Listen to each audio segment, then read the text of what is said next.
During a séance in a crumbling manor, the spirit board spelled a single word, Holmes. Within the hour, one guest was dead, and another swore the mirror had whispered his name. Sherlock Holmes arrives to find secret passages, vanished children, and a ledger soaked in silence. But the deeper he goes, the more the house seems to know him. Because this séance wasn't meant to summon the dead, it was meant to find him. Welcome to the detective files, where logic meets mystery, and no case stays closed for long.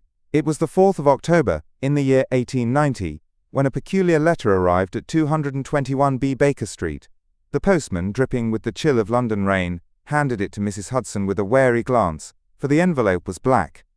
Not with soot, but with deliberate expensive ink, sealed by a crimson wax emblem in the shape of a crescent moon.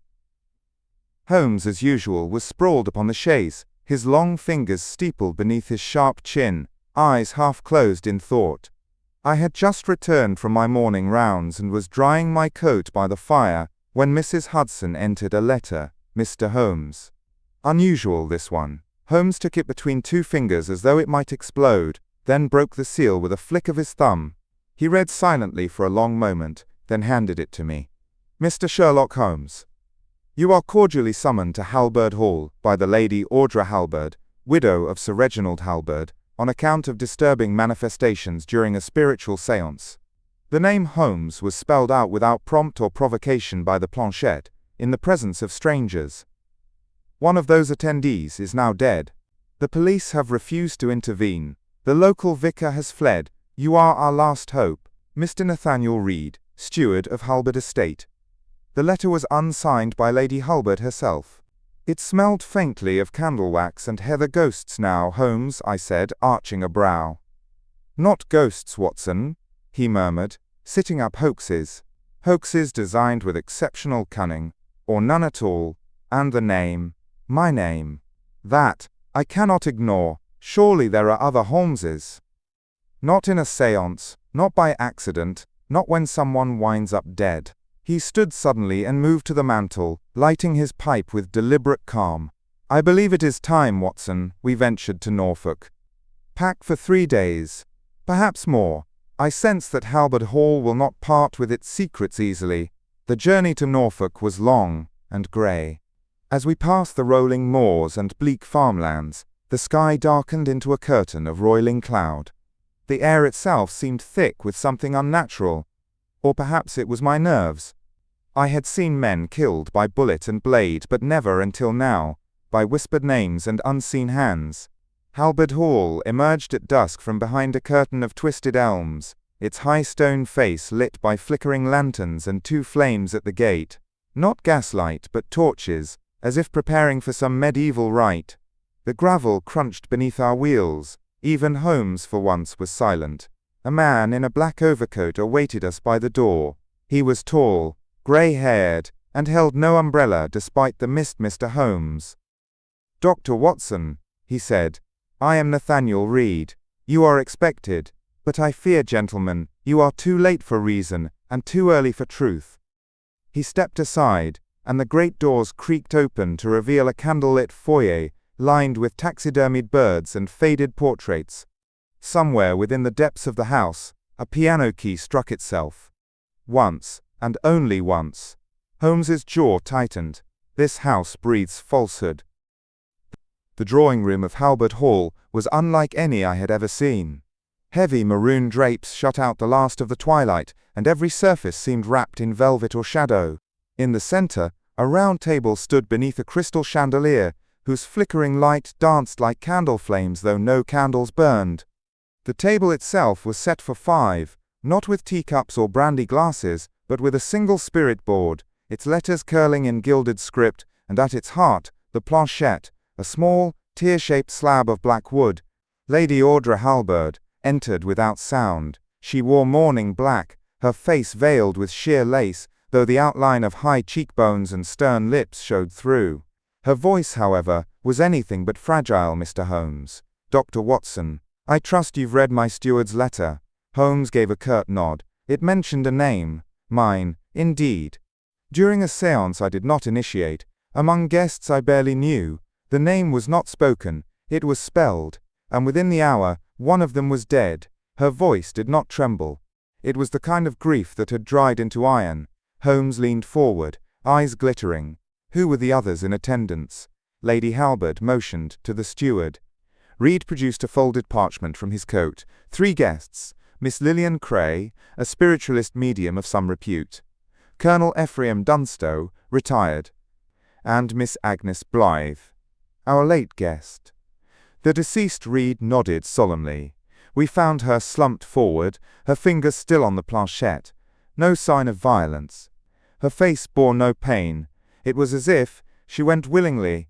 I felt a chill run down my spine. And the cause of death, I asked. The village physician declared it heart failure. But Agnes was young, 24, no history, no ailment, and her skin was still warm when we touched her. The physician left before sunset. He would not stay a moment longer. Holmes approached the table. He studied the spirit board, fingers hovering above the surface, not touching. No signs of tampering. And yet, he paused, then looked sharply at Lady Halberd. I assume you still have the letter that named me. She walked to a nearby desk and returned with a yellowed sheet. Holmes took it, read it silently, then handed it to me. The handwriting was fluid and elegant, but it was the content that struck me cold. He sees the lies behind the veil. He will open the box that should stay shut. Holmes. He must be warned or silenced. Lady Halberd folded her hands. You see now, Mr. Holmes. I have reason to believe this séance was never meant to summon the dead, but to lure the living. Holmes paced once around the table. And yet someone died regardless. Reed interrupted. You must understand, sirs. The planchette moved by itself. All present swore it. There was no pushing, no tricks. Miss Blythe laughed at first, but when the planchette spelled Holmes, she went pale. Then she said, I know that name, and within the hour she was dead. Did she explain how she knew me? Holmes asked. Suddenly still. No, said Lady Halberd, but her final words, they were these: the raven is real. Holmes and I exchanged a glance. And in that moment, far above us in the attic beams, something. The clawed sound above us echoed faintly through the velvet silence, sharp enough to draw even Lady Halberd's eyes upward. For a breathless second, no one spoke. Then Holmes turned abruptly to Mr. Reed. Is there an attic above this floor? There is, Reed confirmed, but it has long been sealed. The staircase collapsed years ago. No one has entered it in decades. Holmes frowned. Then I'd suggest someone's entered it recently, or never left. Reed turned pale. Holmes's expression tightened with purpose. Watson, we'll investigate the attic in due course. But first I'd like to speak to the surviving guests of the séance. Lady Halberd nodded. Miss Cray and Colonel Dunstow have been instructed to remain. They are in separate rooms in the east wing. I'd prefer not to alert them before I've observed their rooms, Holmes said, especially the medium. These sorts have a habit of preparing scenes in advance. Illusion, distraction, misdirection. With Reed as our guide, we passed through a series of narrow, dark-paneled corridors. The walls bore paintings of past Halberds, all solemn-faced men with sharp noses and colder eyes. The only sound was the distant creak of timber under the house's weight and the rhythmic tick of some unseen grandfather clock. I felt the air grow steadily colder. Miss Cray's room was lined with lace and lavender, as though it had been plucked from a fashionable London parlour and dropped into the middle of this brooding manor. Incense lingered in the corners, and a glass cabinet displayed crystals, trinkets, and 2 pale marionettes in frozen poses. One of them, I noticed, was missing a hand. Holmes examined the cabinet, then moved swiftly to the writing desk. Watson, note the ink is dry, but the pen tip is still wet. She's written something just moments ago. He opened a small drawer and pulled out a half-crumpled sheet. He's here. The cold follows him. If Holmes asks, deny the second circle. Holmes folded it carefully. She's expecting us. And lying all ready, we turned to leave. And as Holmes reached for the doorknob, the marionette's remaining arm twitched and fell to the floor. Watson, I must confess, I jumped. It's the draft, Holmes said quietly, or something meant to make us believe in more than drafts. We next visited Colonel Dunstow, who opened his door before we knocked. A tall, skeletal man in a weathered military coat, His face was pale but proud. He had the air of one who had seen enough war to scoff at superstition, or hide behind it. "You're the consulting detective," he said gruffly. "Good. Maybe you'll tell me how a healthy young woman dies without a wound or whisper." Holmes studied him. "Perhaps when I understand why she was afraid of you." Dunstow's eyes narrowed. "She wasn't. She said she recognized my name, just before her death. Yet, I have no record of her." "Then she lied." Holmes moved past him, observing the sparse furnishings. Military maps. A silver hip flask. A letter torn into quarters on the hearth. Holmes knelt by it. "May I?" Dunstow shrugged. "You'll find nothing. The pieces fit easily." I read them aloud. "She knows about the ledger. Burn the rest." "He must not find the basement." Holmes stood, gaze sharp. "What ledger?" "None of your concern." "Then let us pretend it's already mine." Back in the hallway, Holmes turned to me, with a rare flicker of something I seldom saw in him. "Not fear, but disquiet, Watson," he said. "I believe this case is far less about the dead, and far more about what someone here would kill to keep buried." Quote.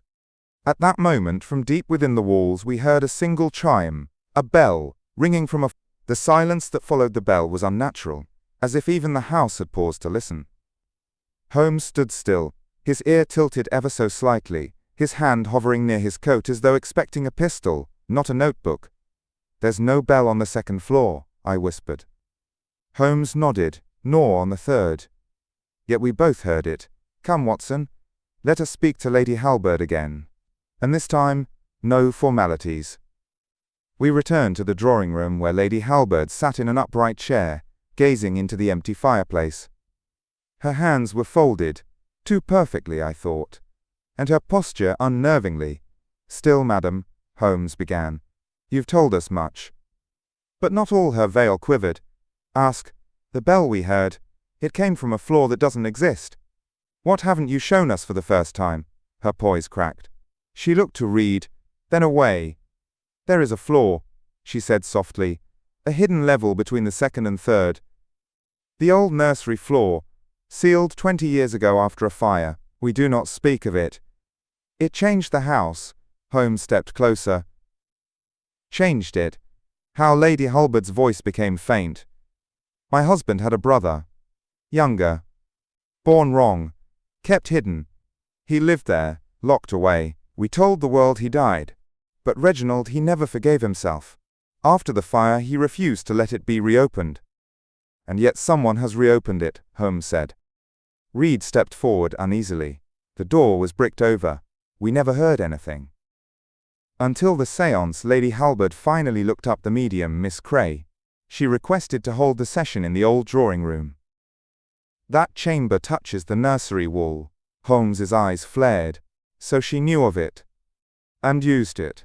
She said spirits need places where grief once walked. Holmes turned to me. "Watson, when illusionists set their stage, they always build near the trap door.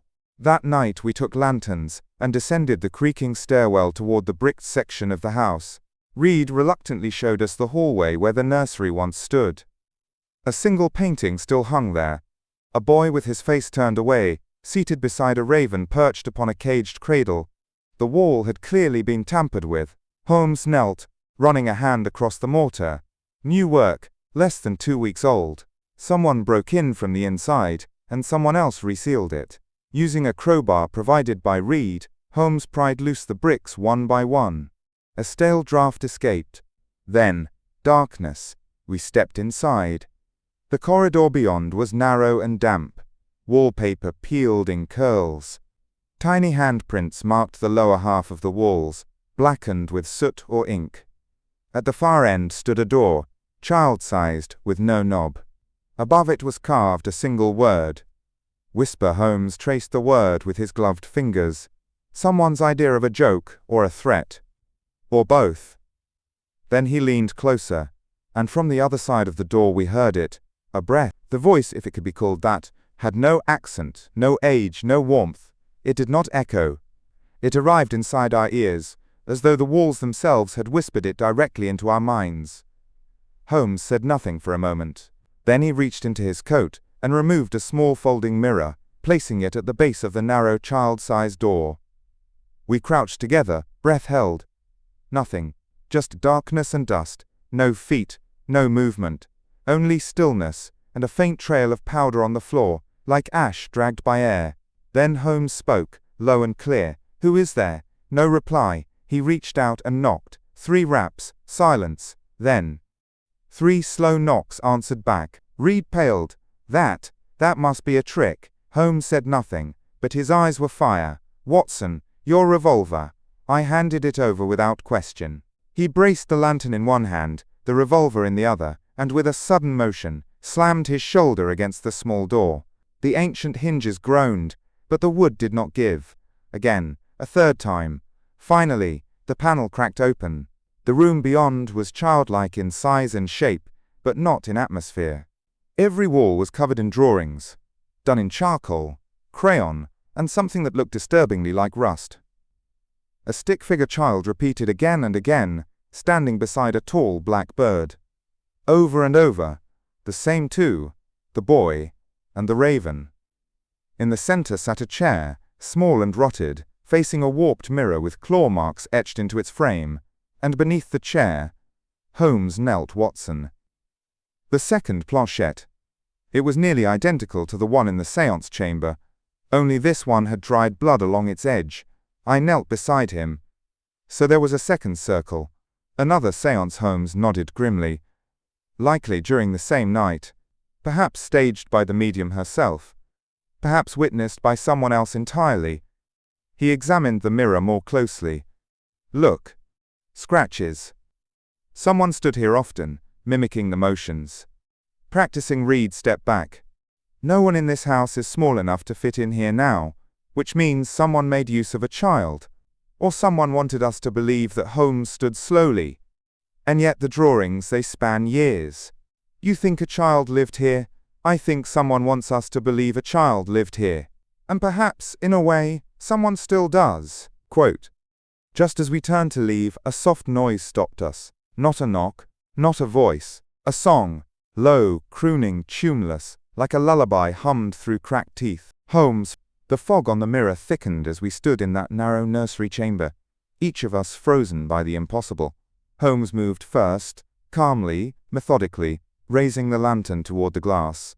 Nothing behind it, nothing before it, and yet the fog held its shape for far too long. He produced a pencil and tapped the glass once solid, room temperature, but something inside is warmer, or alive. Reed stepped back toward the doorway. This is madness. Mirrors don't fog unless... Holmes interrupted him. Unless they breathe, or unless someone has planted something to make us think they do. A chemical trick, perhaps. Theatrical mist. Watson, do you smell anything? I sniffed vinegar and sulfur.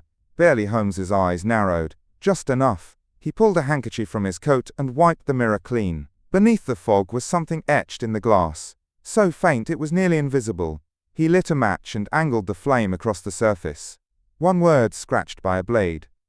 Truth. Holmes pocketed the planchette from under the chair, carefully wrapping it in cloth. We must speak to Miss Cray again. Immediately, we returned to the east wing. Holmes knocked firmly on Miss Cray's door. No answer. Reed reached for the knob, but it creaked open on its own. Inside, the air was heavy with the scent of myrrh. Candles burned in every corner. Low, red, unsettling.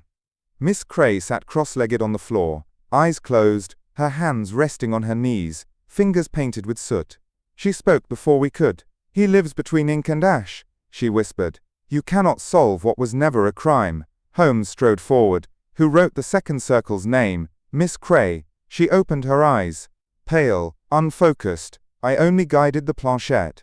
It moved as it wished. I am not its author. You lied about the second séance. No, she said. I withheld. Lying requires invention. I simply allowed the veil to remain drawn. I stepped closer. What does "the raven is real" mean? She looked at me, and for the first time emotion flickered across her face. Not fear, not defiance, grief. I tried to stop it. I tried to end the cycle, but the house listens. It watches. It remembers. Holmes crouched before her. Miss Cray. Enough riddles. Tell me plainly, who died here before Agnes Blythe? Her eyes fell. 3 others. Over 6 years. Always after a séance. Always after the name Holmes appeared. But only this time was the name yours. Who were they? One was a maid. One, a cousin. One, she swallowed. My sister. A long silence passed. Holmes's voice was softer now, and the boy from the nursery. There was no boy, she said. Then who drew the figures? Miss Cray closed her eyes again. Ask the mirror. Holmes, stood we leave at once? Where I asked to find the ledger, Dunstow tried to burn. The one Agnes mentioned in the torn note, Reed asked. And if it no longer exists? Holmes turned toward the dark hallway, where the shadows... We did not waste time returning to Colonel Dunstow's chambers. Holmes moved like a hound on a scent, his eyes darting to every misplaced book, every warped floorboard. The fire in the hearth had long died down, but the charred corners of the torn note still rested there, as if mocking us. He burned something here, Holmes muttered, but not all of it.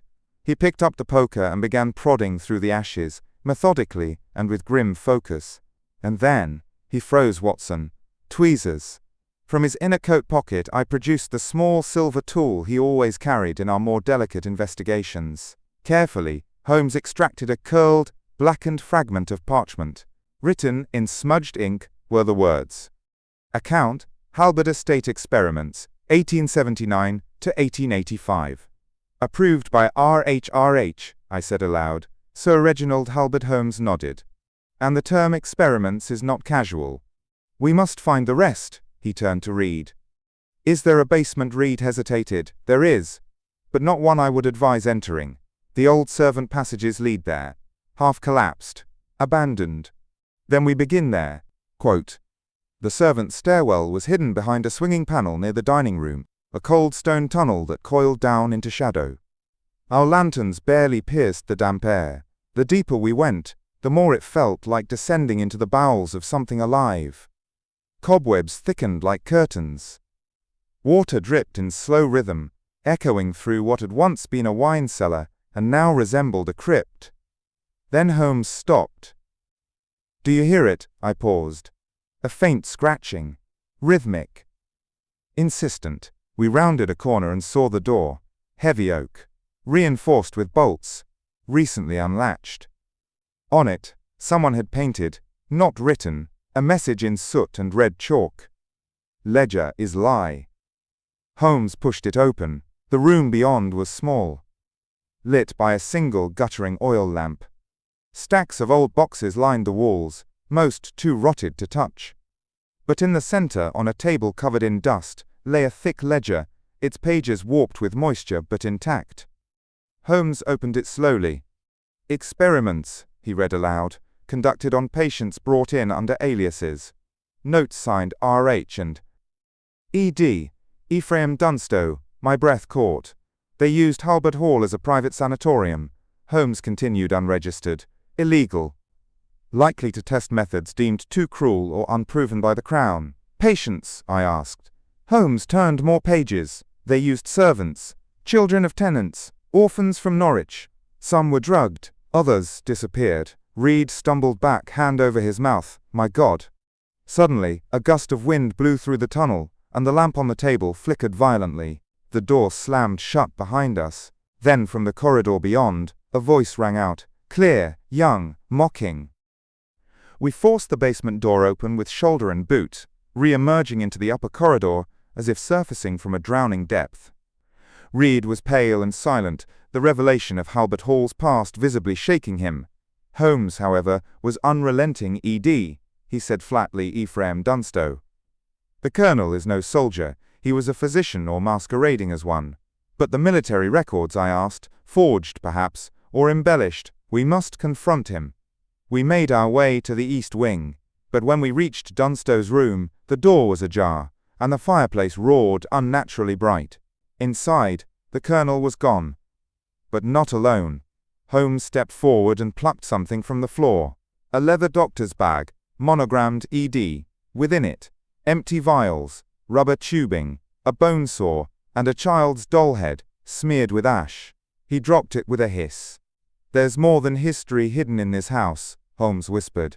There's someone still playing the game, and Dunstow may no longer be directing it. We found Miss Cray next, not in her room, but at the foot of the grand staircase, seated like a sculpture, her eyes wide open. At first I thought she was dead, but then her eyes darted to Holmes, and her mouth moved. "He was in my room," she said, wearing her dress. Her voice. "He asked me if I wanted to see who. I asked the Raven." She shivered violently. I said no, and he laughed. Like a boy, but not a boy. And then he vanished. Holmes crouched. "Did he hurt you?" She shook her head, not with hands, but with what he said. He said. I'd already summoned him. Back in the drawing room, Holmes spread the ledger across the table, his long fingers pressing down the curling pages. "Watson. Read this entry aloud." I obeyed. Subject 7, male, age 9. Subject exhibits dissociative behavior, referred to as Raven Boy by staff. Hypnotic suggestion introduced via mirror stimulus. Symptoms: mimicry, emotional detachment, episodes of violent mimicry, followed by catatonia. I looked up Holmes, that boy. He nodded. May not be dead, or at least not entirely. Lady Halberd entered just then, trembling. "You've stirred something," she said. "It was already stirring," Holmes replied. She handed him an envelope. "I found this slipped under my door." It was folded paper, very old, stiff with age. Inside was a single line in ink. "The circle ends when the fifth bleeds." Holmes stood slowly. Then, "We have no time. There have been 4 deaths linked to this séance across the years, and the 5th," I asked. Holmes's voice was low. "Likely the one who solves it." Just then, a scream split the manor. Sharp, high. The scream had stopped by the time we reached the hidden nursery, but the air was still trembling. Holmes threw open the warped door and stepped inside with revolver drawn. I followed close behind.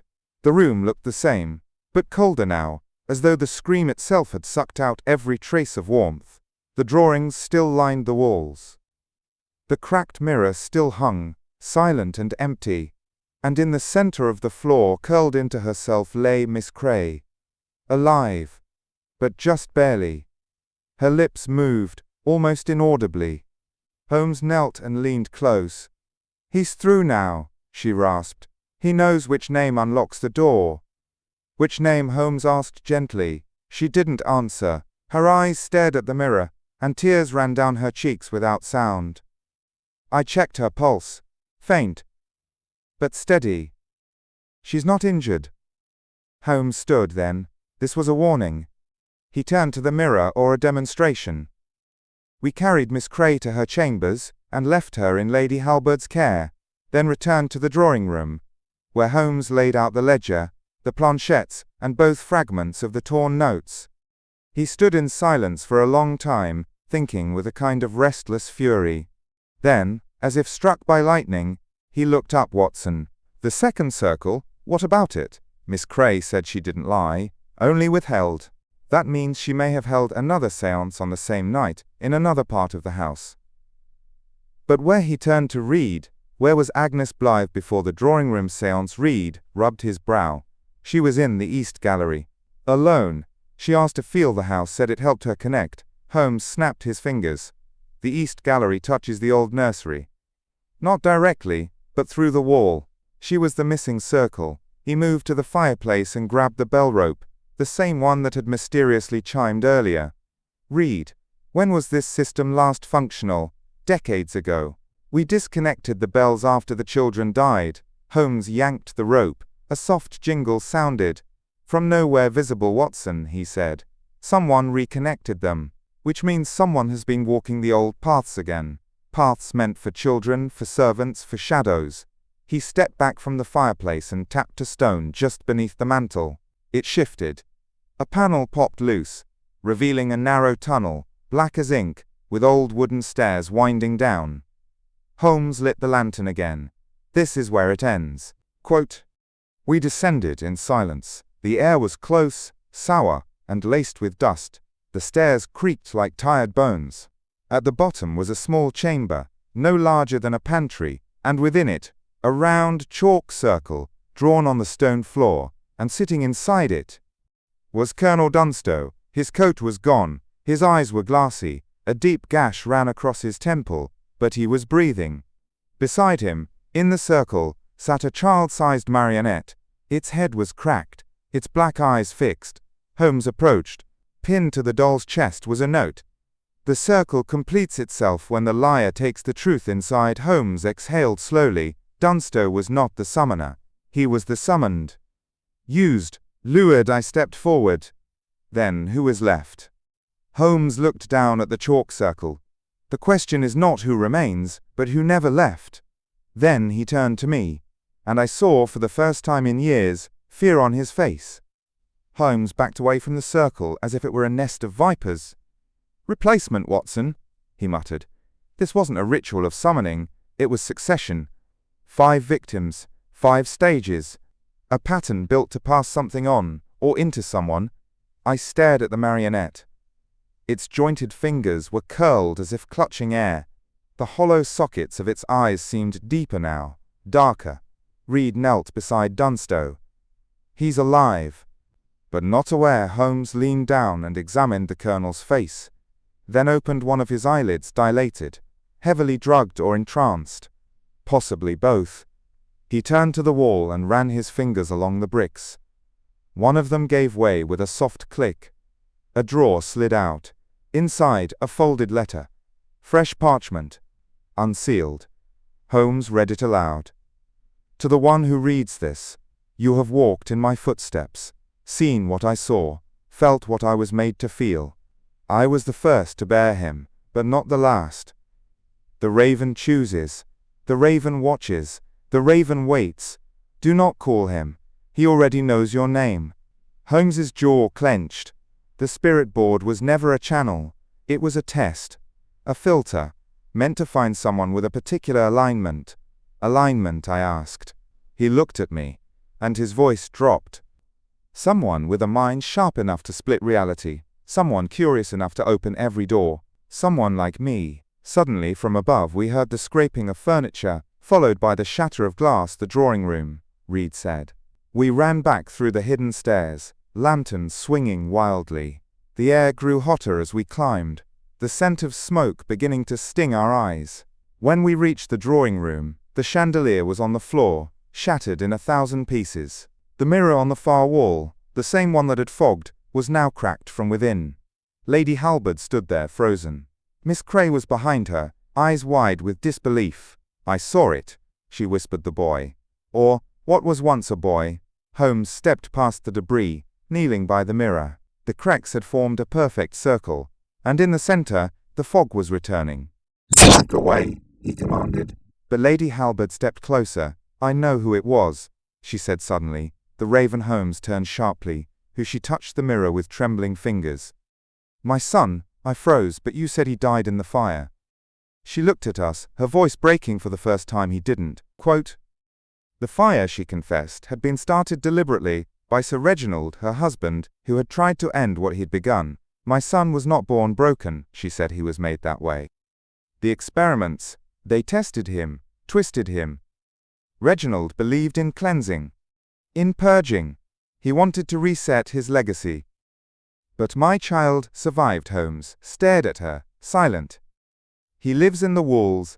He listens through pipes. He mimics voices. He was the séance." She turned to Holmes. "And now he wants you." Suddenly, the mirror shattered completely. Not outward, but inward. The glass pulled itself in, like water down a drain. And from the circle of fog, a shadow stepped forward.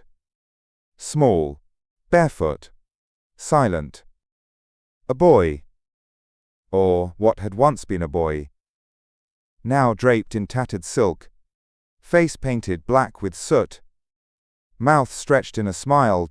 Time slowed. The boy, if one could still call him that, stood framed in the void where the mirror had been. Not flesh and blood entirely, not ghost either. His limbs were rigid as a marionette's, yet each movement was deliberate, measured. His blackened lips did not move, but a voice emerged all the same. "The circle needs a mind." Holmes took one step forward, revolver steady, yet his eyes wavered, just slightly. "What are you?" he asked softly. "What your kind creates. When curiosity forgets mercy." Then the boy moved.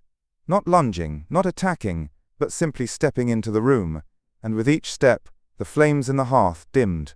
One by one, The lantern sputtered out, until only the broken chandelier reflected what little light remained. Miss Cray backed away, whispering prayers under her breath. Lady Halberd did not move. She watched the thing she had birthed, or betrayed, with a mother's despair. Holmes spoke again, firm. "Why me?"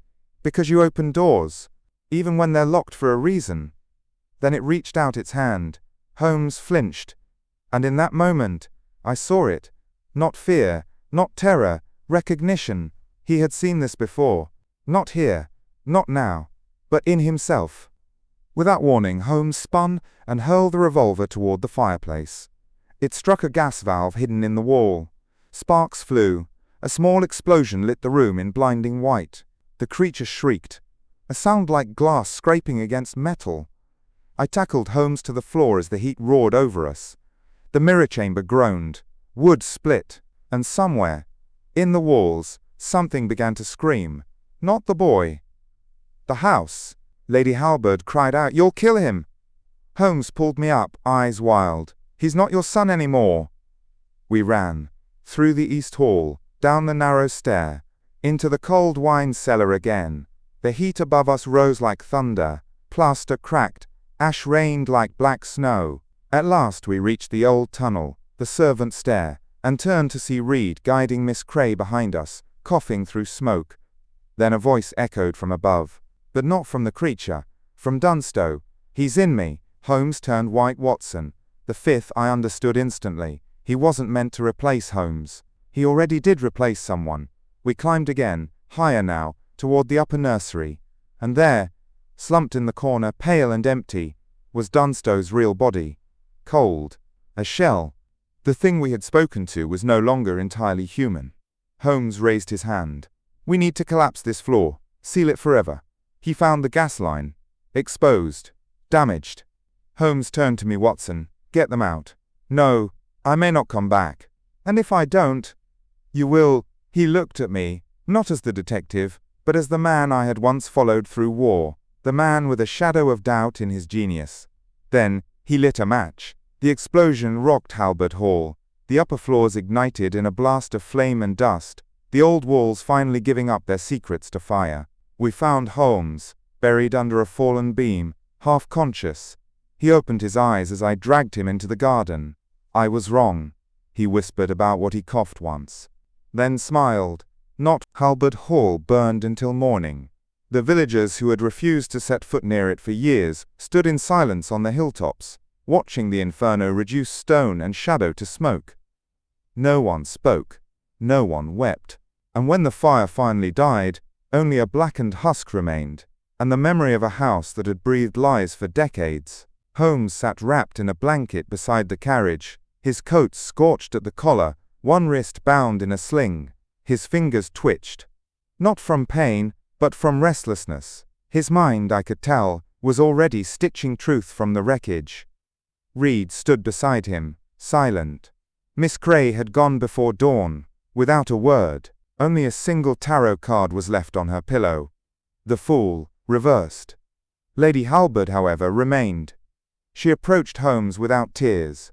Her face, though pale, held a strange peace. "I was wrong to hide it," she said. Holmes didn't answer. I thought love could protect him. That denial could erase what was done to him. But I raised a child in silence, and the silence made him cruel. Holmes looked up. "You didn't create him." "But you fed the illusion," she nodded, "and now I live with what's left." Then she turned and walked away, into the trees, alone. As we rode back to London, Holmes said little.